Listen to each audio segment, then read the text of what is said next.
जय Hind. Provincial kingdoms के बारे में बात कर रहे थे और इससे पिछले सेशन में हमने बात की थी होयसला डायनेस्टी के बारे में और पढ़ा था लेटर पांड्यास के बारे में।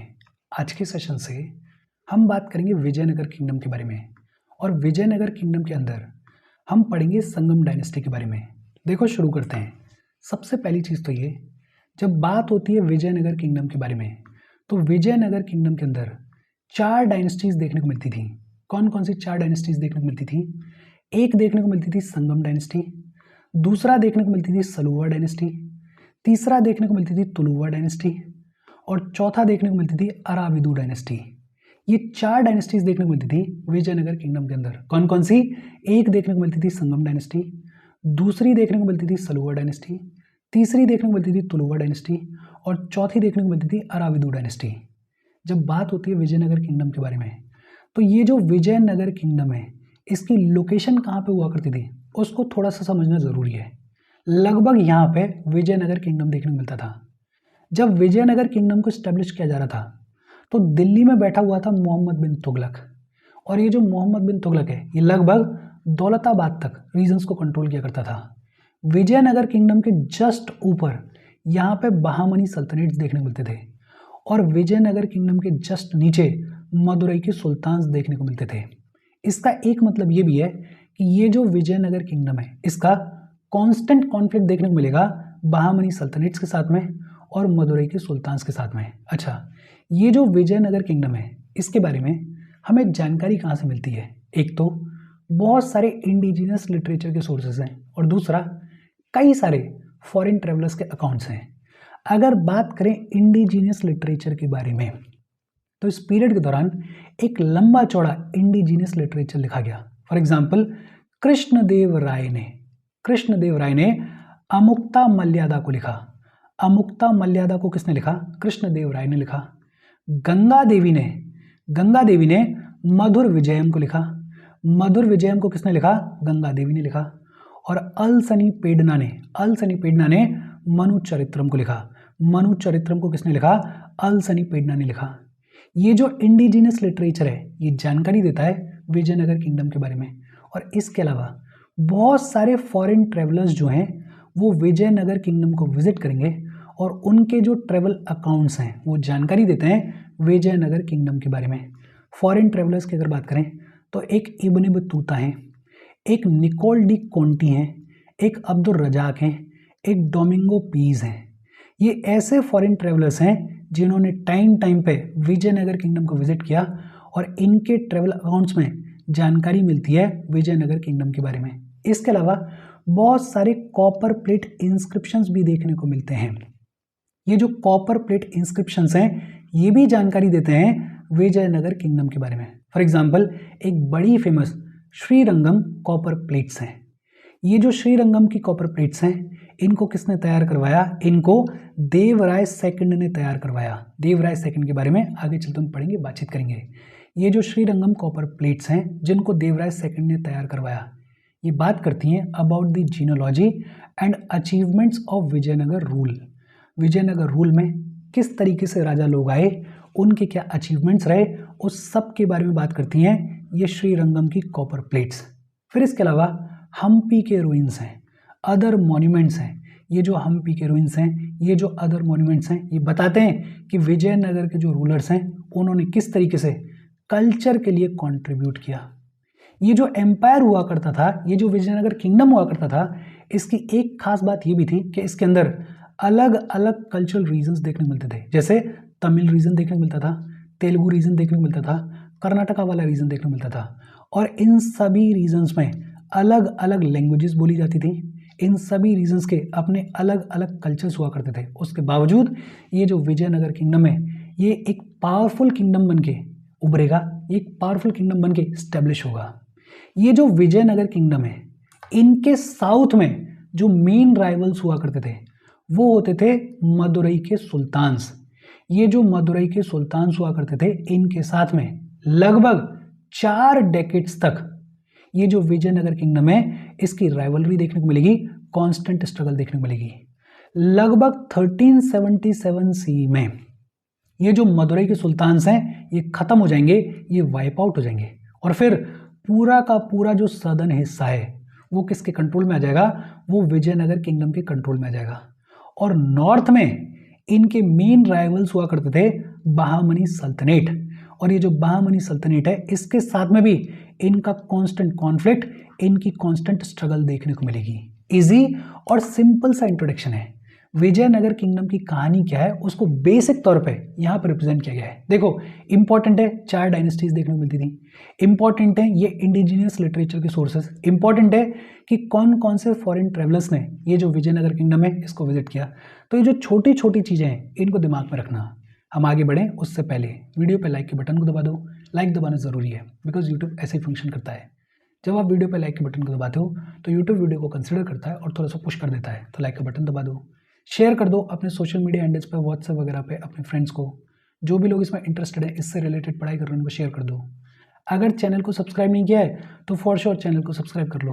और अगर आप केपेबल हो, हेल्प करना चाहते हो तो आप हमें हेल्प कर सकते हो by clicking on the join button, या फिर आप कंट्रीब्यूट भी कर सकते हो QR कोड को स्कैन करके। अच्छा, ये जो विजयनगर किंगडम है इसमें 4 डायनेस्टीज देखने को मिलती हैं। जो सबसे पहली डायनेस्टी देखने को मिलती है वो देखने को मिलती है संगम डायनेस्टी। ये जो संगम डायनेस्टी है इसके बारे में पढ़ लेते हैं। संगम डायनेस्टी के फाउंडर्स कौन है? संगम डायनेस्टी के फाउंडर्स हैं हरिहर एंड बुका। हरिहर और बुका ये दोनों भाई हुआ करते थे। इन दोनों भाइयों ने फाउंडेशन रखी संगम डायनेस्टी की। कहानी क्या कहती है? ऐसा बताया जाता है कि ये जो हरिहर एंड बुका हैं ये 5 भाई हुआ करते थे। कितने भाई होते थे? 5 भाई होते थे। और ये ओरिजिनली काकटियास के फिड्यूटरीज हुआ करते थे। ये जो 5 भाई हैं ये ओरिजिनली काकटियास के फिड्यूटरीज हुआ करते थे। लेकिन जब काकटियास का डिक्लाइन होगा तो ये जो हरिहर हैं, ये जो बुका हैं, ये जो 5 भाई हैं ये कंपली स्टेट में मिनिस्टर्स के तौर पे सर्व करेंगे। कंपली स्टेट जो मॉडर्न कर्नाटका वाला रीजन है उस कंपली स्टेट में ये मिनिस्टर्स के तौर पे सर्व करेंगे। लेकिन ये जो कंपली स्टेट है इसको अटैक करेगा मोहम्मद बिन तुगलक, और मोहम्मद बिन तुगलक जो है वो कंपली स्टेट को ओवररन कर देगा। और इसी के दौरान मोहम्मद बिन तुगलक जो है वो हरिहर और बुका इन दोनों भाइयों को कैप्चर कर लेगा और इनको फोर्सफुली इस्लाम में कन्वर्ट करवाएगा। मोहम्मद बिन तुगलक ने हरिहर और बुका को फोर्सफुली इस्लाम में कन्वर्ट करवाया। लेकिन फिर आगे चल के ये दोनों भाई जो हैं वो रिवोल्ट कर देंगे, और रिवोल्ट करने के बाद ये वापस से हिंदुइज्म को अडॉप्ट करेंगे। वापस से इन दोनों भाइयों को, हरिहर और बुका को, हिंदुइज्म किसने अडॉप्ट करवाया? एक संत हुए विद्यारण्य। ये जो विद्यारण्य हैं इन्होंने इन दोनों भाइयों को वापस से हिंदुइज्म अडॉप्ट करवाया। और अपने गुरु के लिए ये जो दोनों भाई हैं ये एक नई सिटी स्टैब्लिश करेंगे जिसका नाम रखा गया विद्यानगर, या जिसका नाम रखा गया विजयनगर। ये जो विजयनगर नाम की सिटी है इसको तुंगभद्रा रिवर के साउथ बैंक पे स्टैब्लिश किया गया, और इन दोनों भाइयों ने अपने एक इंडिपेंडेंट किंगडम की शुरुआत करी। और इसी पीरियड के दौरान जो होयसला किंगडम है उसमें डिक्लाइन देखने को मिलेगा। जैसे जैसे ये होयसला किंगडम कमज़ोर होगा वैसे वैसे ये दोनों भाई जो हैं वो एक्सपेंड करने की शुरुआत करेंगे। और लगभग 1346 सी तक ये जो पूरा पूरा होयसला किंगडम हुआ करता था, ये जो पूरी पूरी होयसला टेरिटरीज हुआ करती थी वो किसके कंट्रोल में आ जाएंगी? वो कंट्रोल में आ जाएंगी संगम डायनेस्टी के, वो कंट्रोल में आ जाएंगे हरिहर और बुका के। देखो, हालांकि दोनों भाई फाउंडर्स हैं इस संगम डायनेस्टी के, दोनों भाई एक तरीके से साथ में मिलकर रूल कर रहे थे, लेकिन हाँ एक को थोड़ी प्राइमरी इंपॉर्टेंस दी जाती है। तो इनिशियली हरिहर जो हैं वो गद्दी पे बैठते थे, बुका जो हैं वो गद्दी पे बैठने की शुरुआत करेंगे 1356 सी में, और ये जो बुका हैं ये रूल करेंगे 1377 सी तक। और ये जो बुका हैं ये जो मदुरई के सुल्तान हुआ करते थे इनको एलिमिनेट करेंगे। मदुरई के सुल्तान जो कि इनके साउथ में देखने को मिलते थे उनको एलिमिनेट कौन करेगा? उनको एलिमिनेट करेंगे बुका। देखो बेहद सिंपल, बाकी तो कहानी है कि ये जो हरिहर हैं ये जो बुका हैं इनकी कहानी क्या रही। मेन चीज़ें क्या हैं कि एक तो ये जो संगम डायनेस्टी है इसके फाउंडर कौन है? हरिहर और बुका हैं। हरिहर और बुका को मोहम्मद बिन तुगलक ने इम्प्रिजन किया था और ज़बरदस्ती इस्लाम में कन्वर्ट करवाया था। लेकिन ये दोनों भाई रिवोल्ट करेंगे, रिलीज होंगे और फिर वापस से हिंदुइज्म को अडॉप्ट करेंगे। हिंदुइज्म को किसने अडॉप्ट करवाया? एक संत हुए विद्यारण्य। विद्यारण्य ने हिंदुइज्म अडॉप्ट करवाया हरिहर और बूका को, और इन्हीं के ऑनर में ये जो दोनों भाई हैं एक नई सिटी स्टैब्लिश करेंगे जिसे विद्यानगर बुलाया गया या विजयनगर बुलाया गया। इसी पीरियड के दौरान होयसला किंगडम का डिक्लाइन हो रहा था और उसी का फायदा उठाएंगे हरिहर और बूका और धीरे धीरे अपने किंगडम को एक्सपेंड करने की शुरुआत करेंगे। लगभग 1346 सी आते आते जितनी भी होयसला टेरिटरीज हुआ करती थी उनके ऊपर किसका कंट्रोल देखने को मिलेगा? उनके ऊपर संगम डायनेस्टी का कंट्रोल देखने को मिलेगा। अच्छा, हरिहर और बूका के बाद पावर में आए हरिहर सेकंड। ये जो हरिहर सेकंड है इन्होंने फोकस किया अपॉन एक्सपेंशन टुवर्ड्स ईस्टर्न सी कोस्ट। ये जो हरिहर सेकंड हैं ये ईस्टर्न सी कोस्ट की तरफ एक्सपेंड करने की शुरुआत करेंगे, और जब एक्सपेंशन करेंगे तो इनके खूब सारे कॉन्फ्लिक्ट्स भी देखने को मिलेंगे। जो प्राइमरी कॉन्फ्लिक्ट इनका देखने को मिला वो देखने को मिला रेड्डीज ऑफ कोंडाविडू के साथ में। कोंडाविडू में रेड्डीज रूल क्या करते थे, इन रेड्डीज के साथ में हरिहर सेकंड का कॉन्फ्लिक्ट देखने को मिलेगा।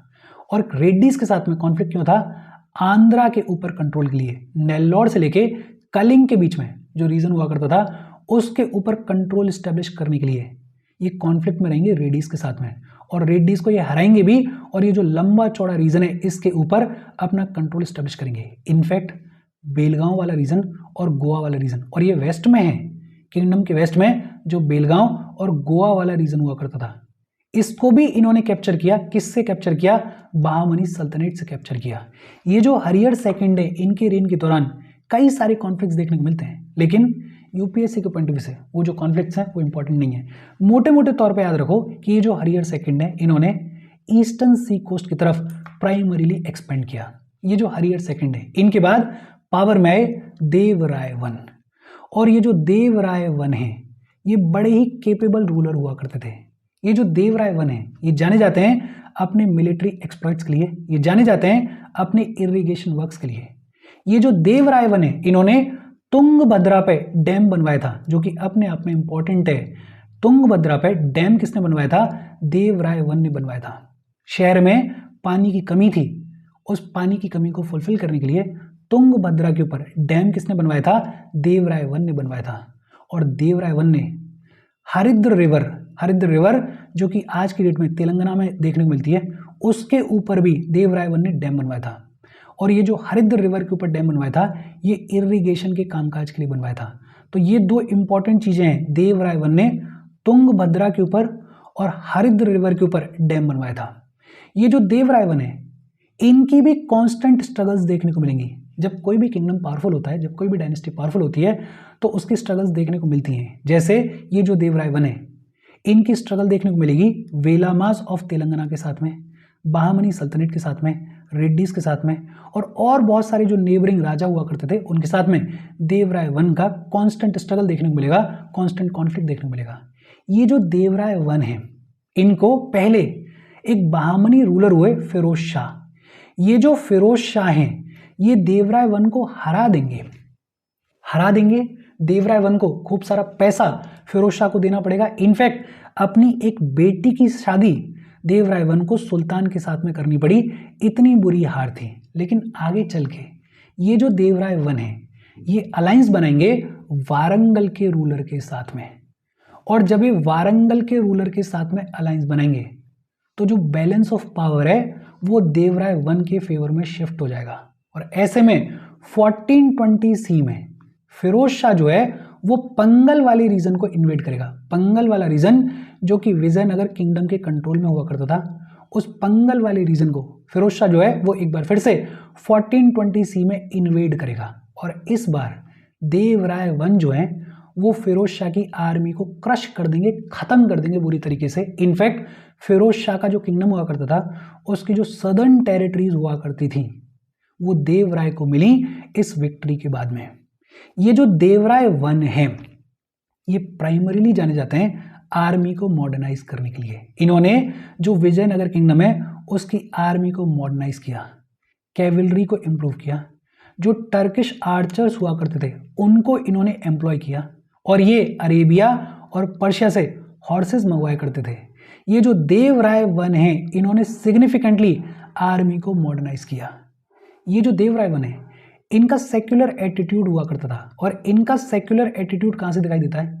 इनकी आर्मी में लगभग 10,000 मुस्लिम्स देखने को मिलते थे, और इस डायनेस्टी के, इस विजयनगर किंगडम के पहले ऐसे राजा हुए देवराय वन जिनकी आर्मी में मुस्लिम्स भी देखने को मिलते थे।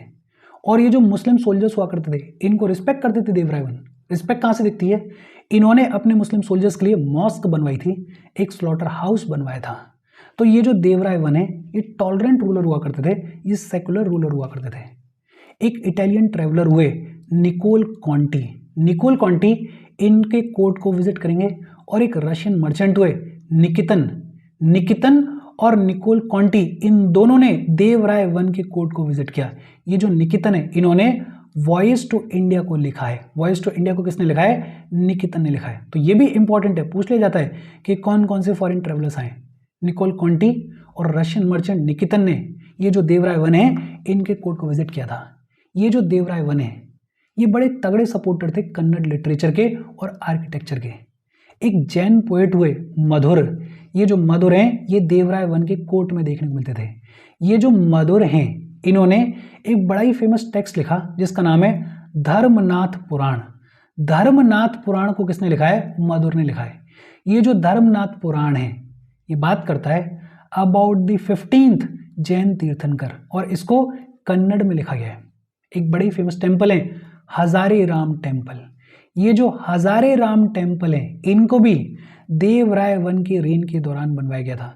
और ये जो हजारे राम टेम्पल है ये बड़ा एक्सीलेंट एग्जाम्पल है डेक्कन आर्किटेक्चर का। इजी और सिंपल सी बातचीत है। देखो देवराय वन जो है वो अपने आप में इंपॉर्टेंट है। एक इंपॉर्टेंट चीज क्या है कि इन्होंने तुंगभद्रा रिवर और हरिद्र रिवर के ऊपर डैम बनवाया था। दूसरी इंपॉर्टेंट चीज क्या है? इन्होंने आर्मी को मॉडर्नाइज करने के लिए सिग्निफिकेंट स्टेप्स लिए थे। तीसरी इंपॉर्टेंट चीज क्या है? इनका एटीट्यूड टॉलरेंट हुआ करता था, सेक्युलर हुआ करते थे। इनके आर्मी में मुस्लिम्स देखने को मिलते थे, और विजयनगर किंगडम के अंदर ऐसा करने वाले ये पहले रूलर हुए। इनके किंगडम को, इनके कोर्ट को निकोल कॉन्टी ने विजिट किया और निकितन ने भी विजिट किया। ये जो देवराय वन है इन्होंने कन्नड़ लिटरेचर को और आर्किटेक्चर को बढ़ चढ़ के सपोर्ट किया है। इनके कोर्ट में एक जैन पोएट मधुर देखने को मिलते थे जिन्होंने धर्मनाथ पुराण को लिखा। हजारे राम टेम्पल ये भी इन्हीं के रेन के दौरान बनवाया गया। ये जो देवराय वन है इनके बाद पावर में आए देवराय सेकंड। ये जो संगम डायनेस्टी देखने को मिलती है इसके ग्रेटेस्ट रूलर हुए देवराय सेकंड। ये जो देवराय सेकंड है ये बड़े ही एबल एडमिनिस्ट्रेटर हुआ करते थे, एम्बिशियस वॉरियर हुआ करते थे, और मैन ऑफ लेटर्स थे। ये जो देवराय सेकंड ने ये खुद लिखते थे। इन्होंने कन्नड़ के अंदर शोवागिन सोन को लिखा और अमरुका को लिखा। शोवागिन सोन और अमरुका को कन्नड़ के अंदर किसने लिखा है? देवराय सेकंड ने लिखा है। संस्कृत के अंदर इन्होंने महानाथक सुधानिधि को लिखा। महानाथक सुधानिधि को संस्कृत के अंदर किसने लिखा? देवराय सेकंड ने लिखा। इनफैक्ट ये जो देवराय सेकंड है इन्होंने ब्रह्म सूत्र के ऊपर कमेंट्री भी लिखी थी। ये जो देवराय सेकंड है इनके कोर्ट में कई सारे पोएट्स देखने को मिलते थे। जैसे एक संस्कृत पोएट हुए गुंडा दिमदिमा। गुंडा दिमदिमा जो हैं वो देखने को मिलते थे देवराय सेकंड के कोर्ट में। एक तेलुगु पोएट हुए कवि शर्वबमुमा। कवि शर्वबमुमा ये भी देखने को मिलते थे देवराय सेकंड के कोर्ट में। इसके अलावा बहुत सारे कन्नड़ पोएट्स ऐसे हैं जिनको ये जो देवराय सेकंड ने सपोर्ट करेंगे। जैसे एक चमरस हैं और एक कुमार व्यास हैं। चमरस और कुमार व्यास ये जो कन्नड़ पोएट्स हैं इनको देवराय सेकंड जो है वो सपोर्ट करेंगे। साउथ इंडिया में एक बड़े ही फेमस मैथमेटिशियन देखने को मिले परमेश्वर, और ये जो परमेश्वर हैं वो इन्हीं देवराय सेकंड के किंगडम में रहा करते थे। ये जो देवराय सेकंड ने इन्होंने एक टाइटल लिया गजबेटगर। गजबेटगर का टाइटल लिया देवराय सेकंड ने। गजबेटगर का मतलब क्या होता है? Hunter of elephants. बेसिकली इनको एलिफेंट्स को हंट करने में मजा आता था, इसलिए इन्होंने टाइटल लिया गजबेटकर। अच्छा, जब देवराय सेकंड पास्ड अवे तो सिविल वॉर देखने को मिला, सक्सेशन की लड़ाई देखने को मिली। और ये जो सिविल वॉर है इसी में देवराय सेकंड के एक मिनिस्टर हुआ करते थे सलुवा नरसिम्हा। ये जो सलुवा नरसिम्हा है ये एस्टेब्लिश करेंगे सलुवा डायनेस्टी को। लेकिन ये जो सलुवा डायनेस्टी है ये कोई बहुत ज़्यादा सिग्निफिकेंट कामकाज कर नहीं पाएगी। बहुत ब्रीफ टाइम पीरियड के लिए ये जो सलुवा नरसिम्हा है ये रूल करेंगे लगभग 1486 से लेके 1509 सी तक। बहुत छोटे से टाइम पीरियड के लिए ये जो सलुवा नरसिम्हा ये रूल करेंगे, तो इनके बारे में बहुत ज़्यादा कुछ सिग्निफिकेंट है नहीं। देवराय सेकंड, इनके बारे में इंपॉर्टेंट चीज़ें क्या हैं, इनके कोर्ट में कई सारे पोइट्स देखने को मिलते थे, इनके कोर्ट में परमेश्वर देखने को मिलते थे। इन्होंने टाइटल लिया था गजवेटगर का, हंटर ऑफ एलिफेंट्स का। और इसके साथ ये जो संगम डायनेस्टी है इसकी बातचीत खत्म हो गई। देखो, विजयनगर किंगडम अपने आप में इंपॉर्टेंट है, और ये जो विजयनगर किंगडम है इसमें एक संगम डायनेस्टी बेहद इंपॉर्टेंट है, दूसरी तुलुवा डायनेस्टी अपने आप में इंपॉर्टेंट है, और अरविदु डायनेस्टी ये भी ठीक ठाक इंपॉर्टेंट है। तो ये जो संगम डायनेस्टी है इसके बारे में ढंग से पढ़ना, ये जो राजा हैं खासकर हरिहर बुका इनके बारे में, और देवराय दोनों ही फर्स्ट और सेकंड इन दोनों के बारे में ढंग से देख लेना। आज की बातचीत हम यहीं पे ख़त्म कर रहे हैं। कोई डाउट हो कमेंट करके पूछ लेना। Thank you very much.